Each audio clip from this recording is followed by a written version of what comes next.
চলে আসলাম জুবাইরকে নিয়ে, না মানে জুবাইর আমার লিয়ে আইছে। সোমেশ্বরী নদী, নেত্রকোনা জেলার দুর্গাপুর উপজেলার সোমেশ্বরী নদী অবস্থিত। ইন্ডিয়া থেকে পানি আসতেছে, প্রচুর পরিমাণে পানি বাড়তেছে। ইন্ডিয়ার পাহাড় থেকে প্রচুর পরিমাণে পানি আসতেছে। ওই দেখতে পাচ্ছেন দূরে, এটা ইন্ডিয়ার পাহাড়। বাংলাদেশের কিছু আছে, ছোট ছোটগুলো বাংলাদেশের। জুবাইর গাড়ি নিয়ে একবারে নদীর কাছাকাছি আসা পড়ছে। পরন্ত বিকালে আমরা কিছুক্ষণ সময় কাটালাম নদীর পারে। জুবাইর অনেক টায়ার্ড, পরে আমি গাড়ি আসলাম একটু তুলতাম, পরে দিনা তুলতে পারি না, বালুতে চাক্কা এমনি খুব পেতেছে, টাইনে করতেছে চাক্কা, অনেক শক্তি পায় না গাড়ি। মা সাইডে দিয়ে ফুল অনেক খেলতেছে, বালুর মধ্যে পানি আইতেছে নদীর মধ্যে, এই নদীর পানির মধ্যে বালুতে খেলতেছে। এরা দেখে আসলে ছোটবেলার কথা মনে করে গেছে, আমরা তো বোধহয় খেলছিলাম ছোট সময়। আমার পিছনে দেখতে পাচ্ছেন সোমেশ্বরী নদী।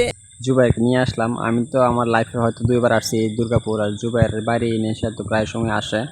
তারপর আমার কাছে আর জুবাইরের কাছে, দুজনের কাছে বিষয়টা সত্যি ভালো লাগছে। বিকাল টাইম এই সাইডে দেখা শেষ করে পরে আমরা চলে চললাম অন্য সাইডে, অন্য দিক দিয়ে পরে গাড়ি নিয়ে নাইমে পড়ছে নদীর ভিতরে। নদীর ভিতরে না মানে নদীর পাড়ও। পরে না কিছুক্ষণ দেখা করলাম, দেখা করে না আসলে এক লোকে মাছ মারতেছিল।